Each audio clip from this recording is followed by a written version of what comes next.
Bienvenue à la causerie de ce lundi. Nous allons faire le bilan de la participation du Bénin à la réunion sur la lutte contre le terrorisme qui s'est tenue le mercredi 2 octobre dernier au Sénégal, bien sûr, à Dakar, avec la présence effective du chef de l'État, le président Patrice Talon. Et pour cet exercice, nous recevons sur ce plateau Gabin Goubi, qui est journaliste au quotidien Les Pharaons. Bonjour Gabin. Oui, bonjour J-Chris, bonjour Lali. Voilà, à vos côtés, Elia Djeran, qui est ici à ETLéli. Bonjour. Bonjour Gilles-Chris, bonjour Lali, bonjour chers téléspectateurs. Et Charles Olympio Seboka. Bonjour Charles. Bonjour Monsieur Gilles-Christ, bonjour Lali. Bonjour. Vous êtes acteur politique, membre de l'Union progressiste. Merci d'avoir répondu présent à notre appel. C'est moi. Gabin Goubi, que retenez-vous fondamentalement de la participation du Bénin à ce sommet-là qui s'est tenu sur les mécanismes de lutte contre le terrorisme dans la sous-région? Alors, c'est déjà heureux que le chef de l'État, depuis quelque temps, ait pris l'option de participer physiquement à ces genres de rencontres. Parce que vous vous rappelez qu'au début de son mandat, il a souvent été pris à défaut par rapport à son absence à certaines de ces assises-là. Donc, quand le chef d'État se déplace, l'important, c'est-à-dire le privilège qui lui est accordé est totalement différent et ça donne une certaine visibilité au plan de vie diplomatique pour le pays. Donc, je crois que cette rencontre est opportune à plus d'un titre. Ce sommet a tout son intérêt parce qu'il s'agit quand même d'une question qui secoue déjà la sous-région il y a longtemps. On parle de terrorisme. Vous savez, le terrorisme est un fléau qui perturbe la stabilité de la sous-région et c'est déjà pertinent que le chef d'État ait décidé, n'est-ce pas, de prendre le problème à bras le corps et de réfléchir sur les voies et moyens pour véritablement l'endiguer. Et dans le discours prononcé par le chef de l'État, notre président Patrice Talon, l'un des discours les plus attendus déjà d'ailleurs à ce sommet-là, il a eu à préconiser un certain nombre de solutions pour parvenir, n'est-ce pas, à endiguer ce fléau-là. Et donc ce que je retiens fondamentalement, c'est ce qu'il a eu, la solution qu'il a proposée visant à mener une lutte concertée, à dire entreprendre des actions concertées pour véritablement lutter efficacement contre le terrorisme. Il a dit, il a pointé du doigt l'intérêt que constitue pour les États le fait de prendre le problème véritablement à bras le corps parce que les luttes isolées ont révélé leur inefficacité. Donc il a insisté sur l'obligation ou bien la pertinence de mener des listes en commun au sein de l'espace pour que véritablement les partenaires au développement puissent investir parce que, figurez-vous, aucun investisseur ne viendra investir dans votre pays, excusez la tautologie, si le climat n'est pas favorable. Donc, si la stabilité est perturbée et les investisseurs ne vont jamais prendre le risque de venir vers vous. Et donc, c'est déjà pertinent qu'il ait stigmatisé la chose de cette façon-là. Et je trouve ce que je retiens fondamentalement, c'est-à-dire des solutions qu'il a proposées à ses pairs étaient, de mon point de vue, assez pertinentes.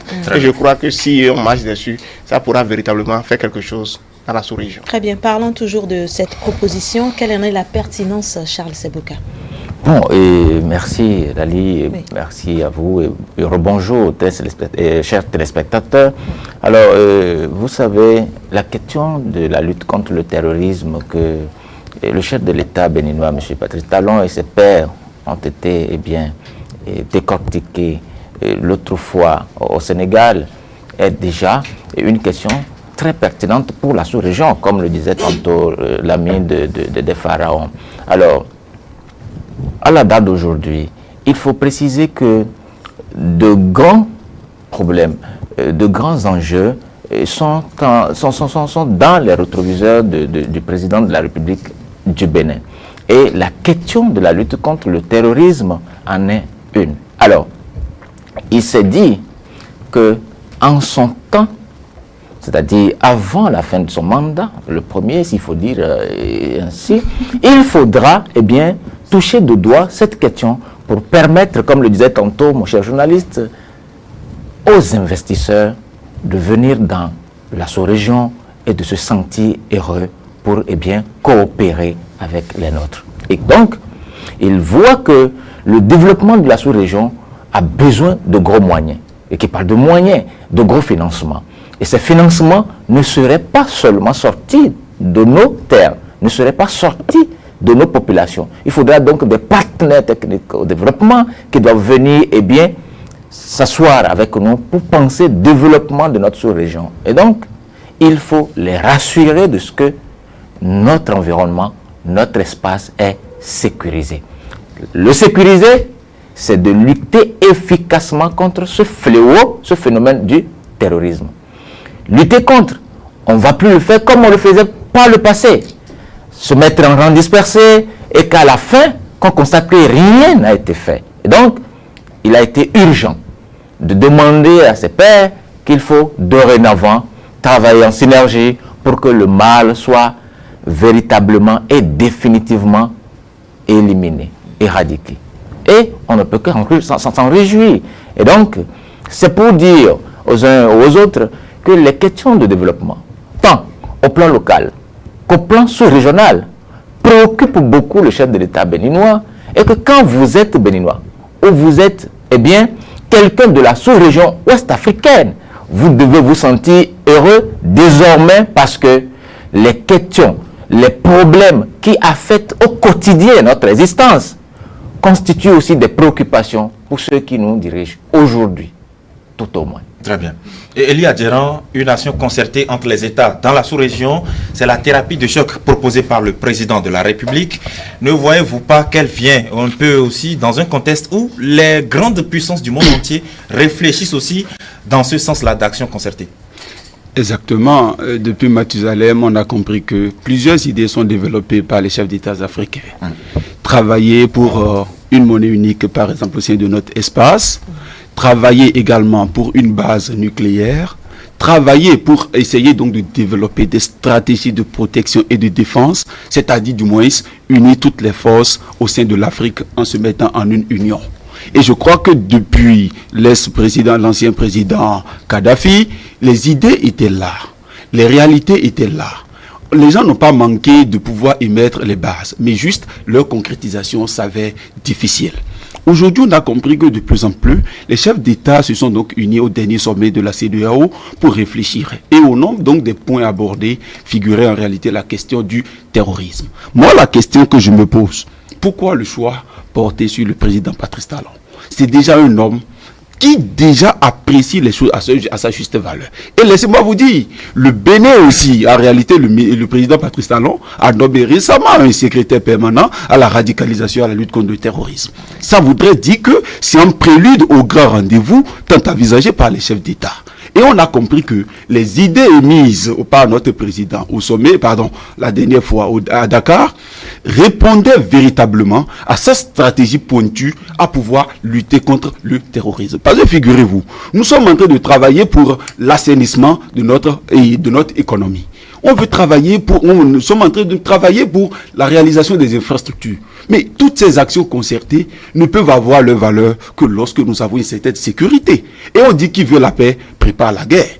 On ne va pas attendre d'abord atteindre un niveau de développement très avancé et maintenant, du jour au lendemain, que déjà peut-être nos ennemis, qui ne vont forcément pas s'afficher, viennent taper du poing sur la table et que tout ce qui a été réalisé se détruise. Donc je crois que c'est dans la mesure d'anticipation que toutes ces idées ont été évoquées. Et là, si nous voyons à peu près déjà les grandes propositions faites par le président Patrice Talon, qui définit d'abord une stratégie qui inviterait en réalité les ministres de l'économie des différents pays à pouvoir définir dans leur pays respectif, la stratégie de mobilisation de financement. Parce qu'on dit la sécurité, c'est de l'argent. Ce n'est pas des millions, c'est des milliards.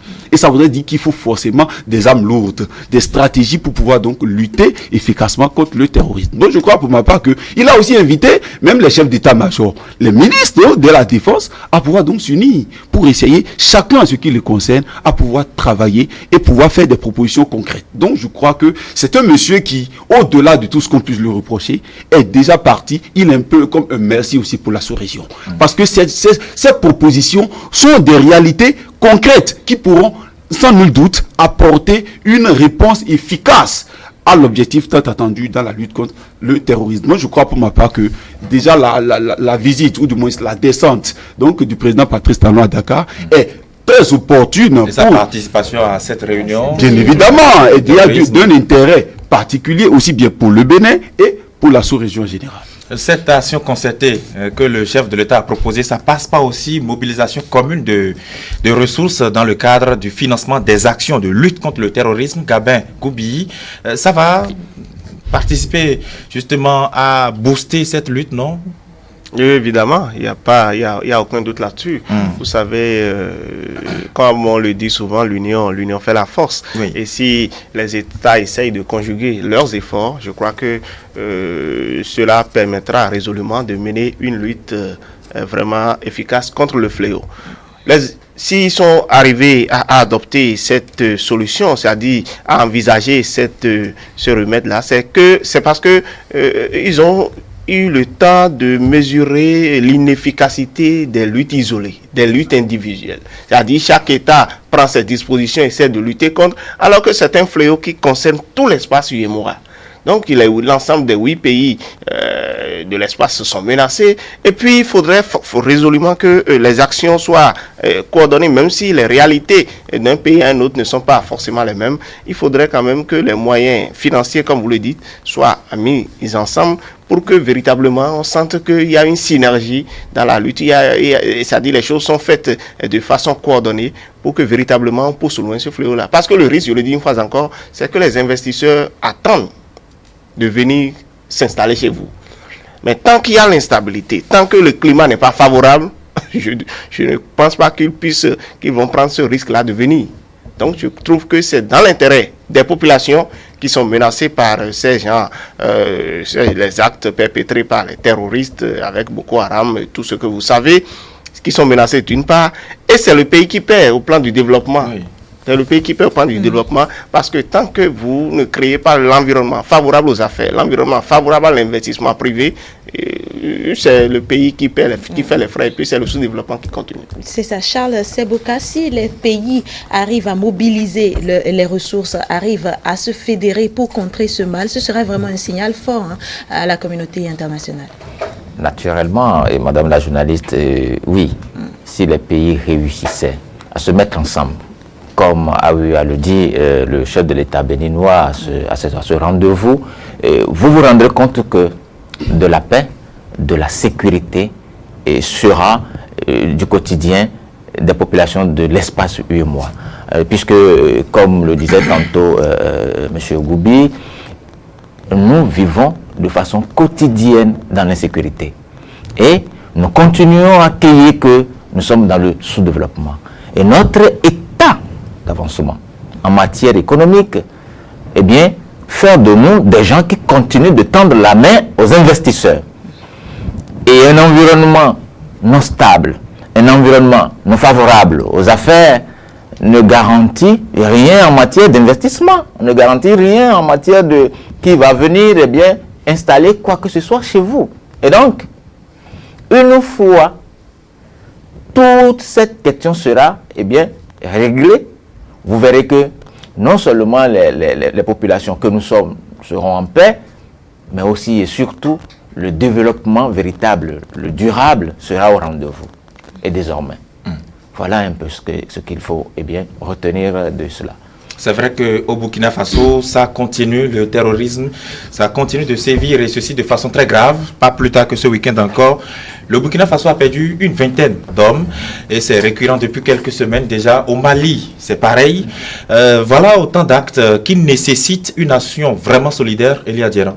En fait, je m'en voudrais ne pas faire ici un développement qui pourrait induire peut-être un conflit diplomatique, mais je crois quand même que depuis toujours... On n'allait pas faire ça. Oui, justement. Oui. Depuis toujours, on a compris que lorsque un pays, ou du moins une nation, ou une sous-région souhaite unir les forces pour pouvoir décoller, il y a en réalité d'autres prétextes ou d'autres petits coups bas qui sont donc introduits pour essayer de fragiliser l'élan du développement.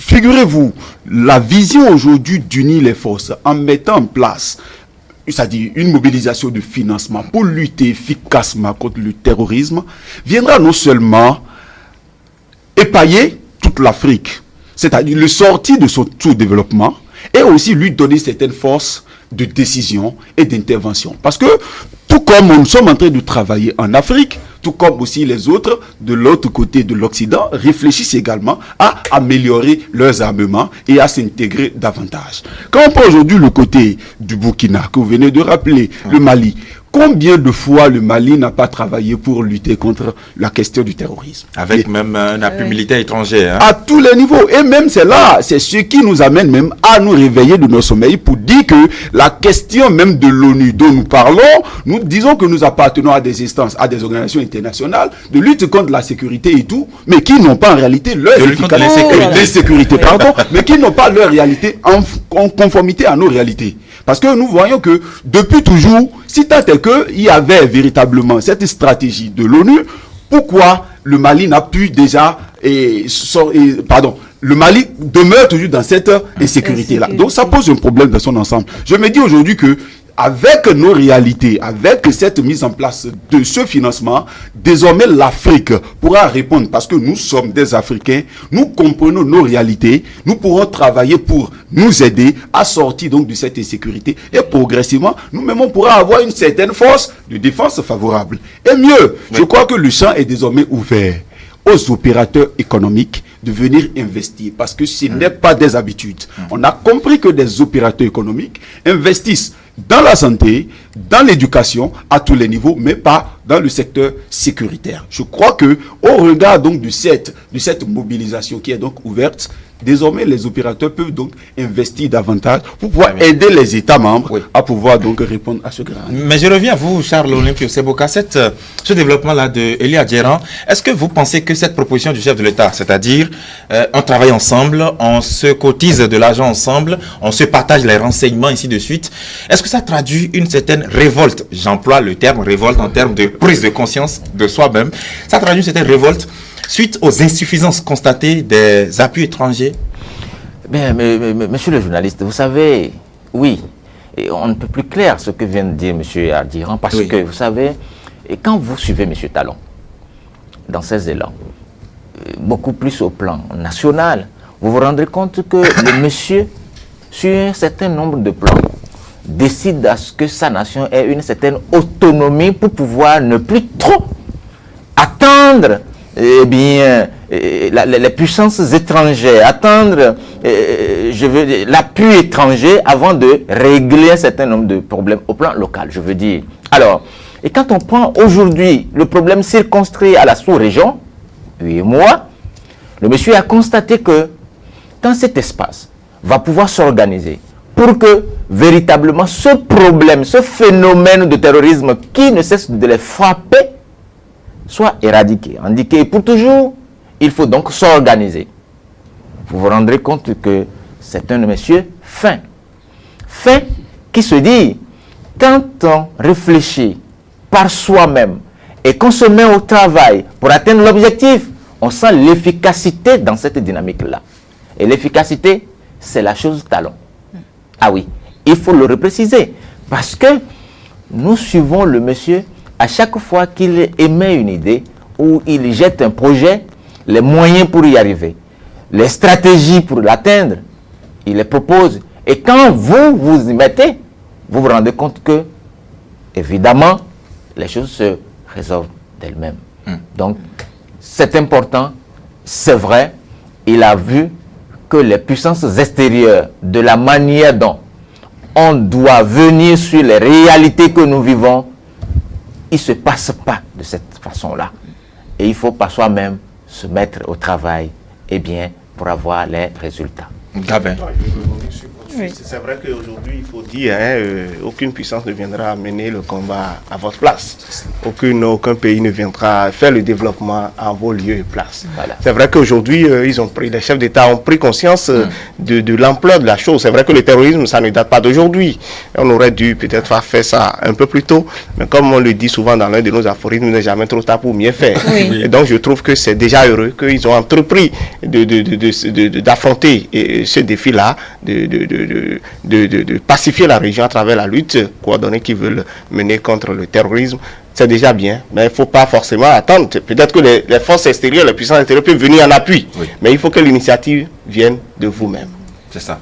Alors, on va évoluer avec toujours le chef de l'État qui a quitté le Sénégal et qui a rejoint le Niger le jeudi, c'est-à-dire le jeudi 3 octobre, avec une visite de travail à l'endroit du président nigérien Mamadou Issoufou. Elia Djiran, les deux hommes ont échangé autour de deux projets, notamment globalement, deux projets qui réunissent le Bénin et le Niger. À la fin des conciliabules, on retiendra qu'il y a d'abord le projet Pipeline, qui a d'ailleurs été présenté à la presse récemment par le ministre Samou Seydou Adambi, ministre de l'eau et des mines ici au Bénin. Alors, le chef de l'État a échangé avec le président nigérien. Vous retenez quoi?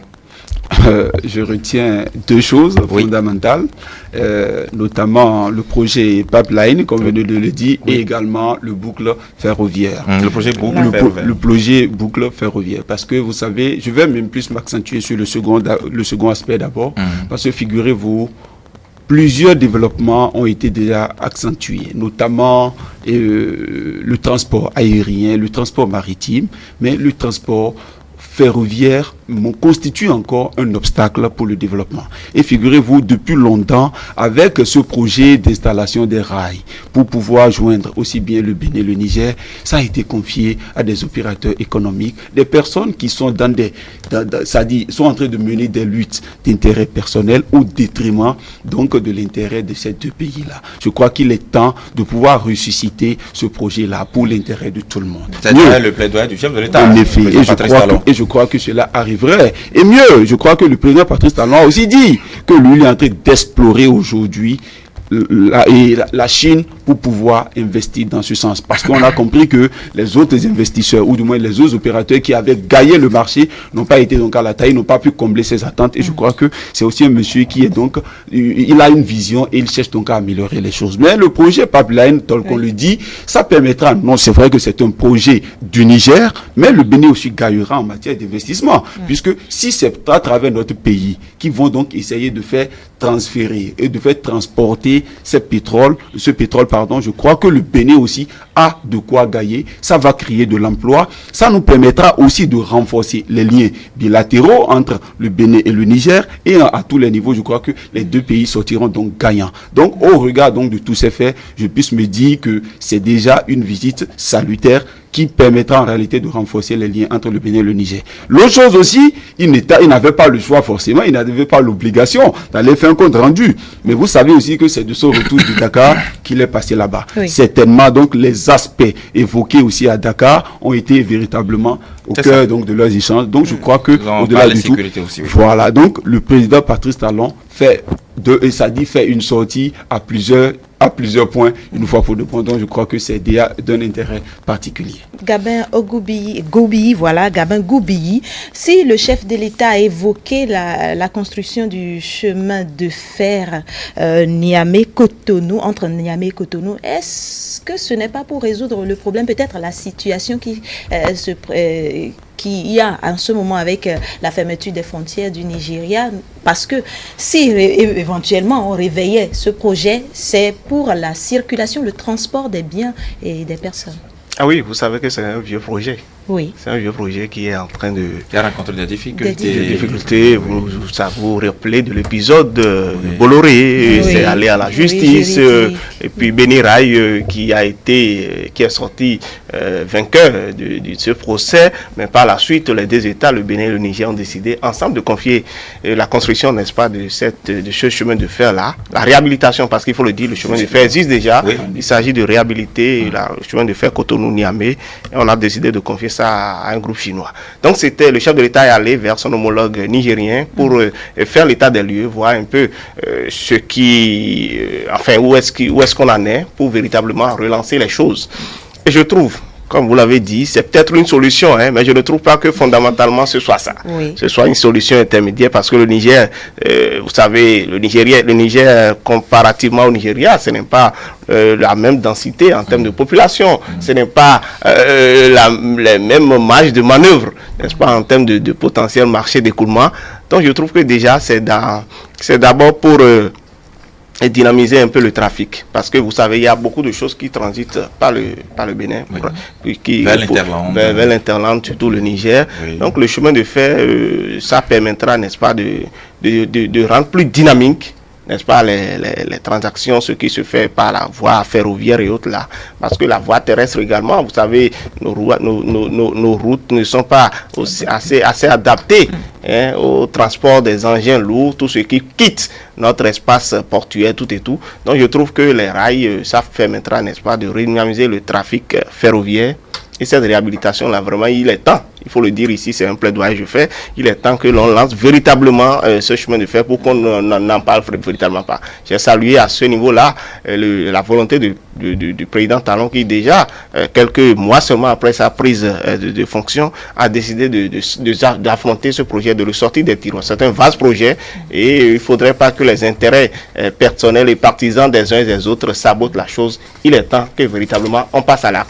Et j'ose espérer qu'à la suite de cette visite, de ces échanges qui sont intervenus entre les deux chefs d'État, que les choses seront lancées dans les tout prochains jours pour le bonheur des populations, aussi bien nigériennes que béninoises. Le chef de l'État qui a d'ailleurs dit que la mobilisation des ressources dans le cadre du financement de ce projet est bien possible et qu'il va falloir qu'on puisse réveiller ce projet. Charles Olympio Sebouka.